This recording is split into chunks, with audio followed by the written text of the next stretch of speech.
안녕하셨습니까? 아드님은 사회아카데미에서 오늘 소개해드릴 논문은 위리겐 하버마스의 후기 세속사회입니다. 원제는 Notes on the Post-Secular Society고요. 2008년도에 New Perspectives Quarterly라는 저널에 게재가 되었습니다. 하버마스가 후기 세속사회를 어떤 식으로 정의하고 있는지 또 진단하고 있는지를 다음 그 PPT의 그 내용을 통해서요, 우리가 확인해 보도록 하겠습니다.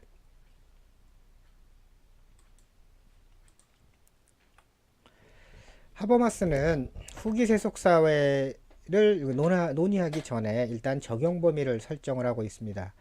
적용 국가는 그 종교와의 유대가 세계 2차 대전 이후에 급격하게 소멸한 부유한 사회나 국가로 한정했습니다. 대부분의 이제 기독교가 강성했던 그 2차 대전 이전에는요, 기독교가 강성했었는데 그 전쟁 이후에 급격하게 소멸하였고요. 또 대부분의 그 유럽 국가들의 경우가 해당이 될 텐데 이 국가들의 경우에는 또 현재는 부유한 그런 나라가 되고 있습니다.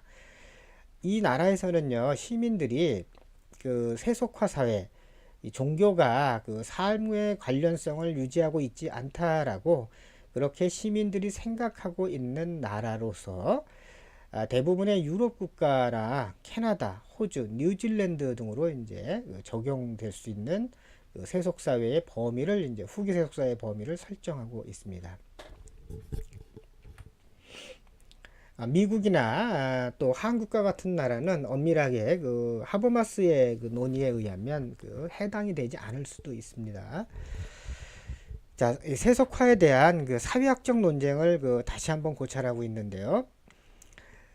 세속화라는 거는 그 종교가 일단 가장 중요한데요. 그 종교가 전 세계적으로 또는 각 국가나 사회 내에서 갈등을 유발을 해서요. 이런 갈등 관계가 지속되는 가운데 종교에 대한 이 국민들의 타당성이 이제 점점 약화가 돼 버렸습니다. 그래서 종교를 의심하는, 그럼으로써 궁극적으로는 종교를 믿지 않는 단계에 이제 이르게 됐다고 하는 게 세속화의 큰 논지가 되겠습니다. 세속화의 가설은요, 그 가장 중시하는 거는 사회의 근대화로 이제 꼽고 있습니다. 이제 근대 사회가 됨으로써 인구, 즉 국민들의 경우에는 그 종교를 믿지 않게 되었다라는 그 관련성이 즉 근대화와 세속화 관계는 밀접하게 관련돼 있다라는 게 일반적인 그 세속화 논쟁에서 이제 가장 많이 제시된다라고 하버마스는 그 설명을 하고 있고요. 이 세속화를 주장하는 것, 즉 종교가 더 이상 사회에서 영향력을 행사하지 못했다라는 그 세속화의 논지로 그 근거를 이 학계에서는 크게 세 가지로 이제 그럴듯하게 되고 있는데요. 첫째는 과학과 기술이 발전을 했다.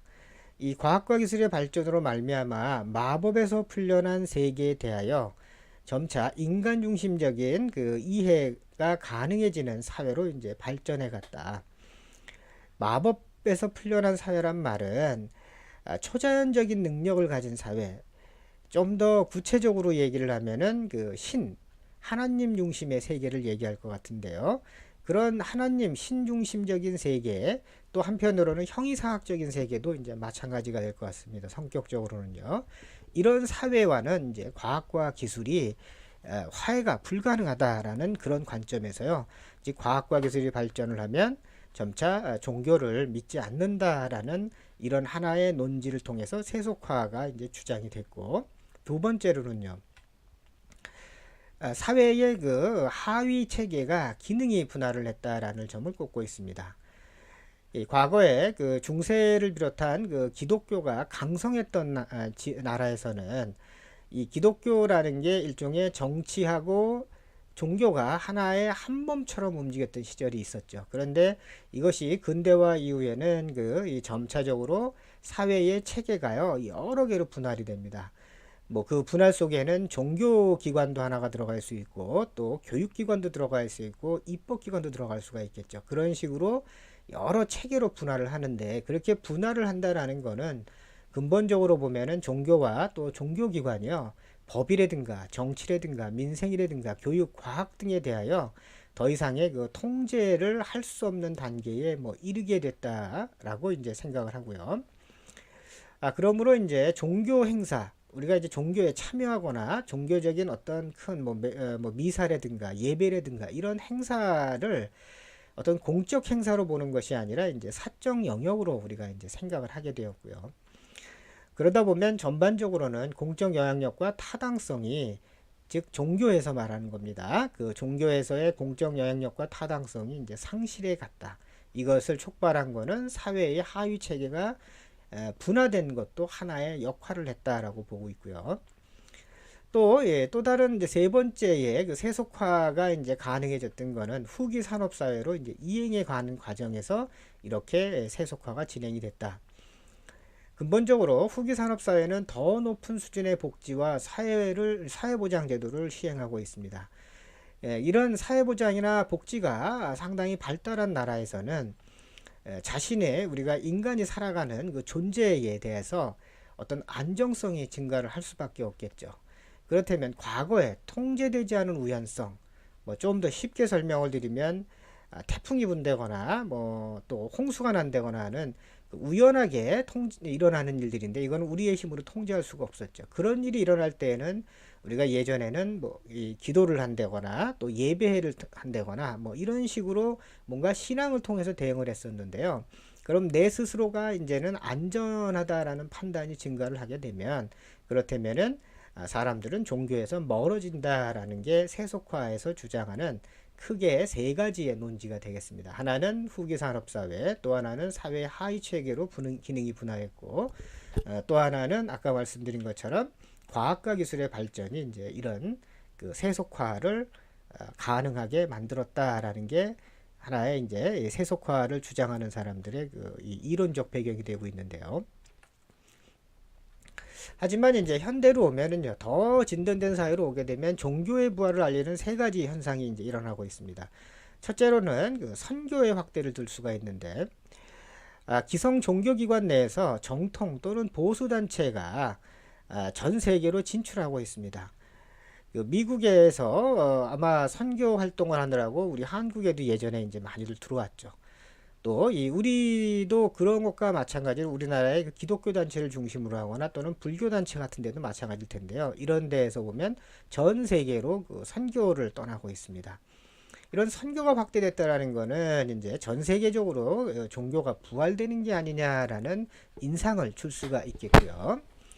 두 번째로는 그 원리주의의 확산을 둘 수가 있는데요. 원리주의는 우리가 어떤 경전에 집착하는 게 될 텐데, 그 원리주의를 표방하는 종교 단체들이 급성장하게 됩니다. 그러면 여러분들 다 알고 계시는 것처럼 과격한 이슬람교가 대표적일 거고요. 또 하나는 우리 한국 사람들은 잘 알려지지 않았지만 오순절 교회라는 게 있습니다. 그러니까 펜타코스탈 처치라 그래서요. 이 교회는 이제 주로 방언이나 병 고침과 같이 어떻게 보면 초자연적인 그런 힘을 강조하는 기독교 종파인데요. 이분들도 이제 어떤 성경 내에 있는 강력한 이 경전상의 글귀를 신뢰를 하는 집단이 되는데요. 이런 원리주의 집단이 급성장하는 것도 종교의 부활을 알리는 하나의 현상으로 볼 수가 있지 않느냐.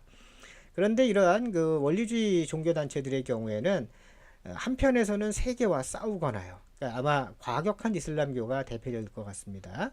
또 한편에서는 그 고립을 택합니다. 즉 사회와 단절을 한 채로 자기들만의 세계로 빠져드는데, 이런 것이 아마 오순절 교회가 해당이 되겠습니다. 또 원리주의가 확산되는 것은 아마 1970년대에 불기 시작한 뉴 에이지 운동에서 이제 우리가 볼 수가 있는데, 대표적으로 보면은 일본의 경우에는 400여 개의 신인교단이 1970년대에 이제 급성장해서 나타나게 되고요.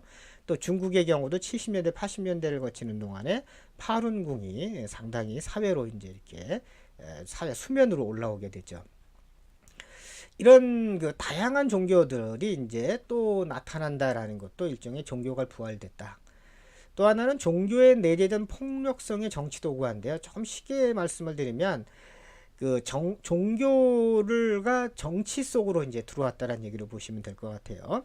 그러니까 이슬람 테러리즘, 힌두 민족주의자들, 또 미국의 종교 우익들이 해당이 될 텐데, 이슬람 테러리즘의 경우에는 이 이슬람교의 신봉자들이 정치적인 행위마저도 이제 하게 되죠. 그럼으로써 이 종교가 사회를 완전 장악하는 형태가 일어나게 되는데요.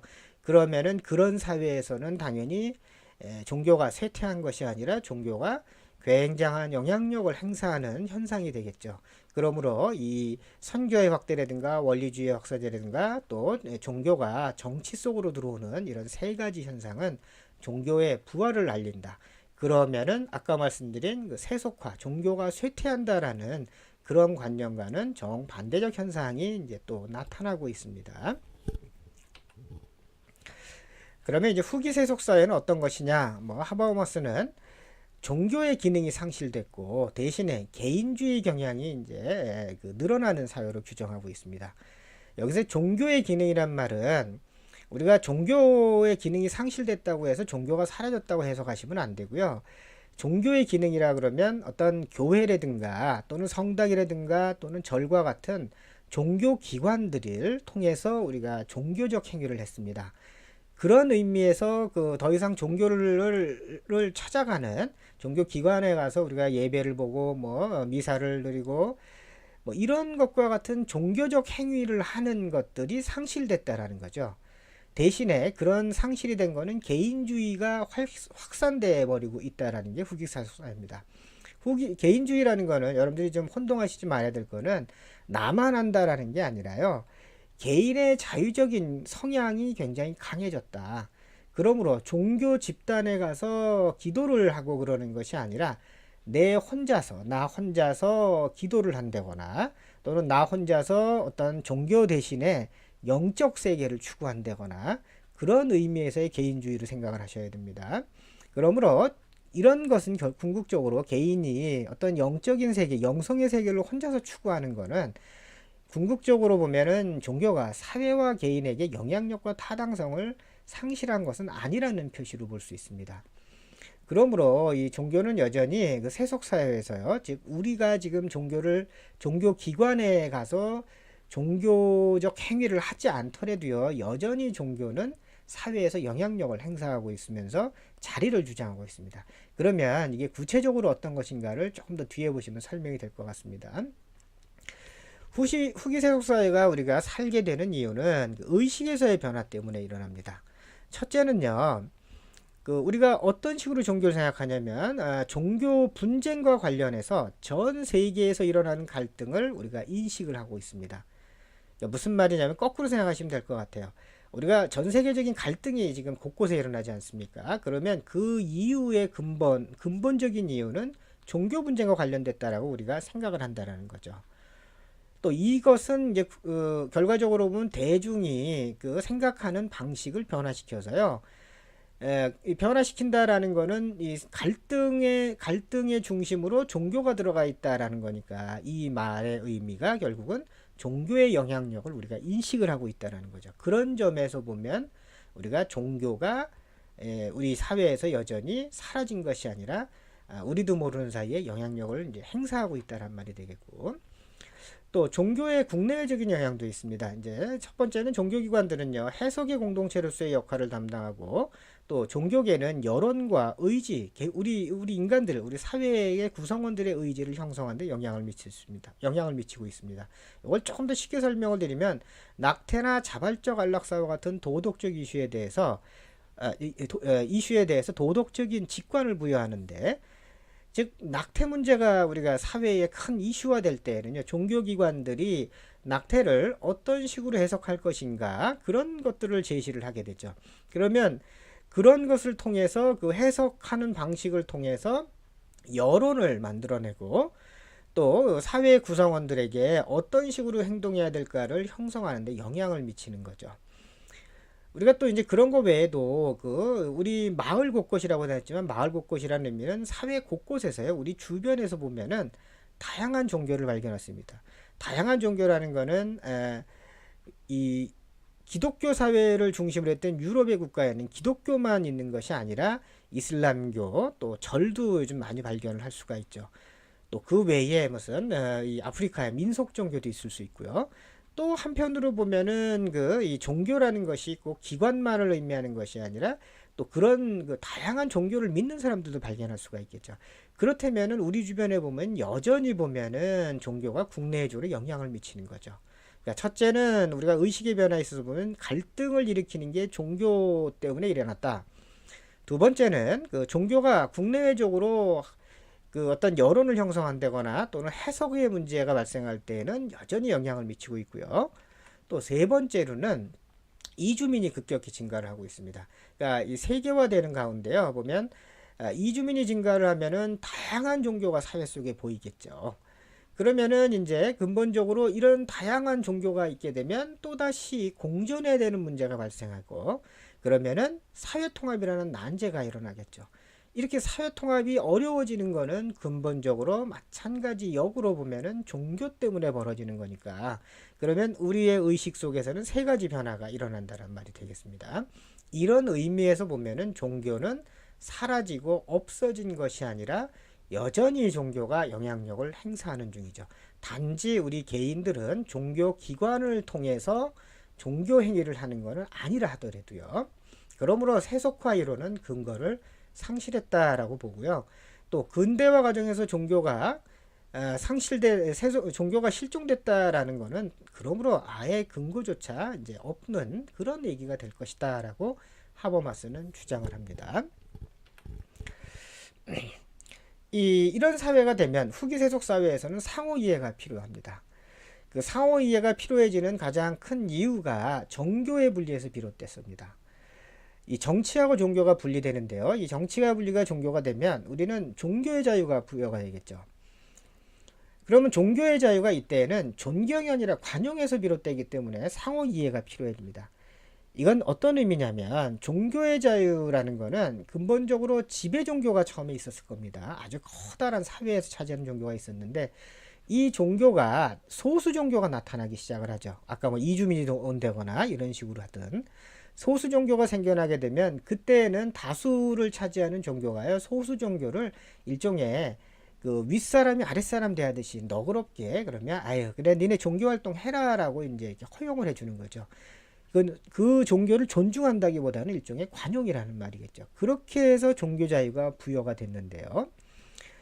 그러면 평화와 또 질서를 유지하는 정부 측에서는요. 따라서 보면은 이런 종교의 자유에는 종교 문제에는 끼려고 하지 않습니다. 중립적인 자세를 유지하죠.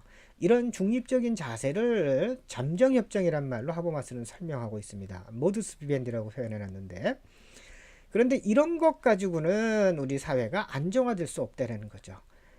우리가 이 정교가 분리되는 거는 18세기 이후에 본격화 아주 구체화됐는데요. 새로운 질서가 탄생을 합니다. 이때는 완전히 세속화된 국가 권력을 국민과 국법의 그 어떤 에 종속을 시키게 됩니다. 이거 조금 용어가 어렵게 되어 있지만 국가 권력은 완전히 세속화된 국가 권력이라 그러면 여러분들 생각하시는 대통령을 뽑는 걸 생각하시면 될 것 같아요.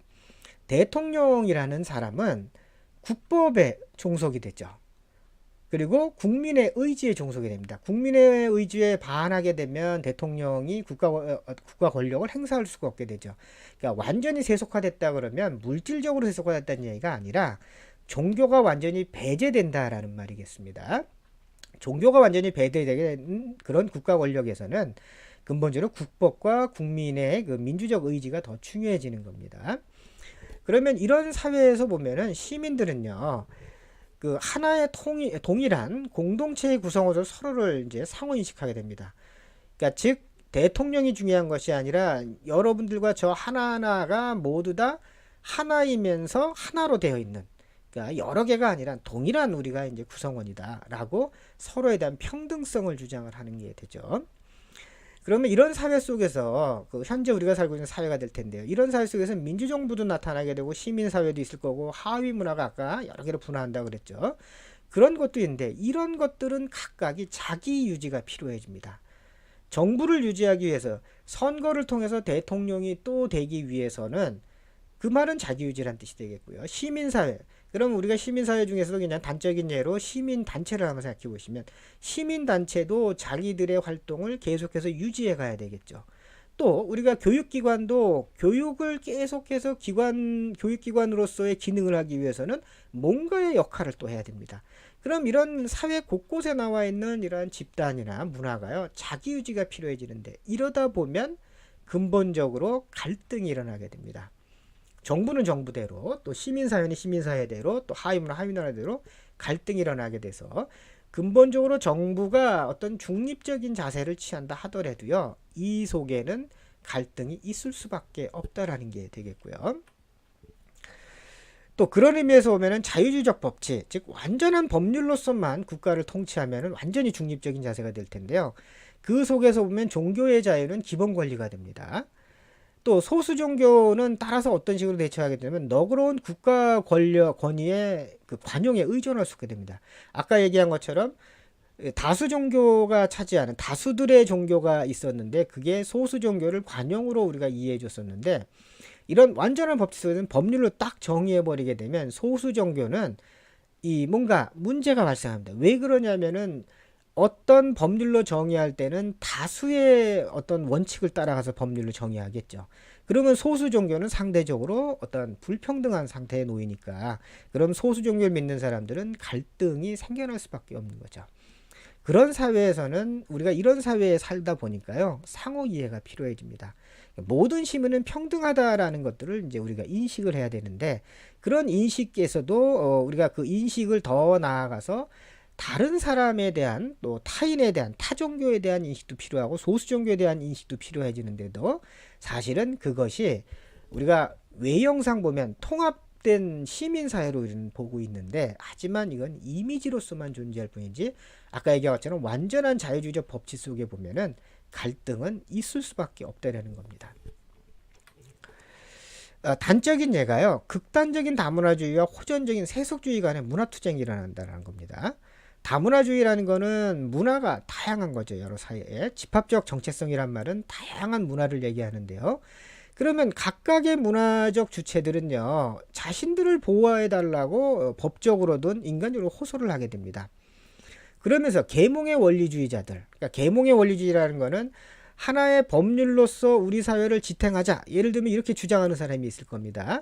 그러면 그런 걸 주장하는 사람들의 경우에는 결국에는 아주 소수의 것들은 무시를 하는 거니까요. 그러면 따라서 이런 계몽을 펴는 사람들을 반대를 할 수밖에 없죠.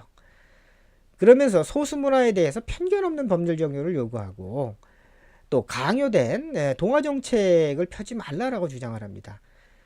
아까 우리 사회는, 우리 한국 사회는 다종교에 가까운 사회라고 보실 수가 있는데, 그런데 유럽 사회의 경우에는 기독교 중심의 국가였습니다. 그럼 기독교 중심의 국가에서는 기독교를 중심적으로 해서 법률이 형성이 됐을 테니까요. 그러면 소수 문화가 여전히 법률을 만들었다고 해서 소수 문화에 있는 사람들은 그 법률이 이 내면하게 보면은 내밀하게 아마도 소수 문화에 대해서 편견이 작용을 할 거라는 거죠. 그런 점에서 법률을 완전 제정을 할 때에는 완전히 그거에 적용을 하고, 이럴 때에는 소수 문화도 편견 없이 돼야 되지 않느냐. 그러므로 다수 문화가 결정되어 있는, 다수의 사람들이 문화를 믿고 있는 집단에 의한 다른 그런 쪽으로 소수 문화가 자꾸 동화되는 정책들을 피는 거에 대해서 경고를 하고 있고요. 반대로 세속주의자들, 여기 세속주의란 말은 혼동하시면 안 되는 게, 물질적인 세속주의자를 얘기하는 게 아니라 종교를 완전히 배제하는 걸 얘기합니다. 종교를 완전히 배제하자라는 그러한 사람들의 경우에는 어떤 기존의 정치 체계 속에요, 소수 종교나 소수자들에 대해서는 일절 어떤 타협 없이 그냥 일률적으로 포함시키자라고 주장을 하게 되죠. 그러면 이 사람들은 계몽의 핵심 가치들, 아까 뭐 법률이다 이렇게 하면은, 법률에 대해서 다문화주의자들이 주장하는 개별적인 자신들의 문화 주장은 결국에는 하나의 원리에 대해서 개별성을 요구한다라는 거는, 이거는 그거를 결국 배신하는 행위라고 또 비난을 하게 되고요. 그러므로 문화적 뿌리라든가 소속 종교와는 상관없이요, 이렇게 종교를 완전히 배제하는 측에서는 그러면 완전한 통합을 요구하게 됩니다. 그런데 결국에는 이 완전한 통합이라는 것이 근본적으로는 다수의 종교적 배경과 문화적 배경 속에서 태어난 사람들의 그 원리가 반영이 되기 때문에, 그러면 다문화주의자들은 마찬가지로 소수적인 걸 주장하다라는 거니까요. 그러면 상호 간에 이렇게 투쟁이 일어나고 싸움이 일어나게 된다라는 게 좀 현대의 후기세속 사회가 직면해 있는 문제로 하버마스는 보는데요. 따라서 하버마스는 현대의 후기세속 사회는요, 상부적 학습 과정에 있다고 보고 있습니다. 세속, 즉 종교가 완전히 배제된 상태에서의 그 세속과 그 다음에 종교, 여기서 종교는 어떤 종교 기관이 아니라 그 종교가 아까 사회 속에서 은밀하게든 뭐 간접적인 직접적인 영향을 미친다고 그랬지 않습니까? 개인을 통해서 말입니다. 그런 세속과 종교가 서로 상보 간의 학습 과정이 필요한 단계에 와 있다고 보고 있습니다. 근본적으로 갈등이 항상 존재하기 때문에 이 말도 조금 이해가 안 되시면 세속은 이렇게 생각하시면 되겠고 법률로 한번 생각해 보시고 종교는 그 종교 기관이 아니라 제가 예를 들어서 이 절을 열심히 부처님을 열심히 믿는다고 생각을 한번 해보시죠. 그러면 저는 부처님을 열심히 믿는데요. 법을 만들 때에는 저는 법률을 만들 때에는 제가 믿고 있는 불교를 법률 속에 담아서는 안 되겠죠. 그러나 우리 내면 속에서는요. 내가 믿는 불교를 기독교나 다른 이슬람교나 그런 종교보다도 불교의 의미를 이 법률 속에 더 담아내고 싶어 할 겁니다. 이렇기 때문에 이 속에서는 나도 모르는 사이에 내 마음속에서 이러면 안 되지. 즉 법률을 제정하는 건 완전한 객관성과 이 종교성을 떠나야 되는데 그런데 나는 여전히 불교를 믿으니까 그런데 자꾸 이거를 내가 불교적인 어떤 그 불교를 유익하고 이롭게 하기 위한 여러 가지 법률적 장치를 몰래 만들어낼까 넣을까라는 고민을 하게 되죠. 그래서 그 속에는 늘 갈등이 일어나는 겁니다. 그래서 이런 경우에는 법률적인 것들과 그 다음에 종교적인 우리가 이 심성 속에 젖어 있는 것들이 서로 간에요. 뭔가 서로 우리가 좀 더 서로 보완할 수 있는 그렇게 해서 학습 과정이 사회 전체 영역의 구성원들에게 필요한 게 바로 후기 세속 사회라고 하버마스는 이야기하고 있습니다. 그러니까 조금 더 정리를 해드리자면 하버마스는 여전히 우리 사회에는 종교가 영향력을 행사하고요. 이때의 종교는 종교 기관을 통한 것이 아니라 개인의 어떤 영적 세계든 또는 개인의 종교적 행위든 간에요. 개인의 성향을 통한 개인주의적 종교가 되겠습니다.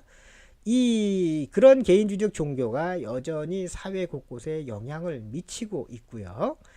그런 가운데 그 여러 문화가 다 유입돼 들어옴으로써 또 여러 종교가 들어오면 서로 간에 이제 갈등이 유발돼 있고 그래서 종교가 전혀 배제된 측과 또 종교가 영향을 미치는 측에서는 항상 갈등이 존재하고 그런데 이런 것들을 해결하고 서로 간에 만족스럽기 위해서는 서로가 학습해야 되는 그런 필요성이 있는 것을 후기 세속사회로 하버마스는 정의하고 있습니다.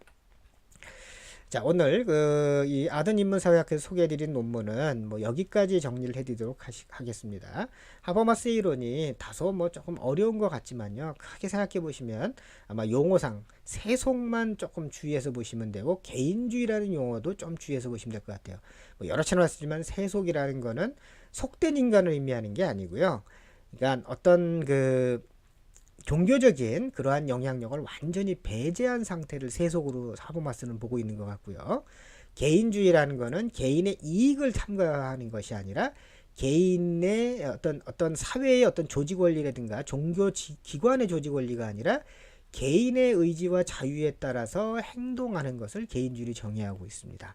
그리고 종교라는 말은 종교 기관을 통한 과거의 어떤 공식적인 종교로서의 기능을 이야기하는 것이 아니라 개인의 어떤 성향과 의지에 따라서 달라지는 형태로서의 개인주의적 종교를 의미하는 말을 보시면 될 것 같아요.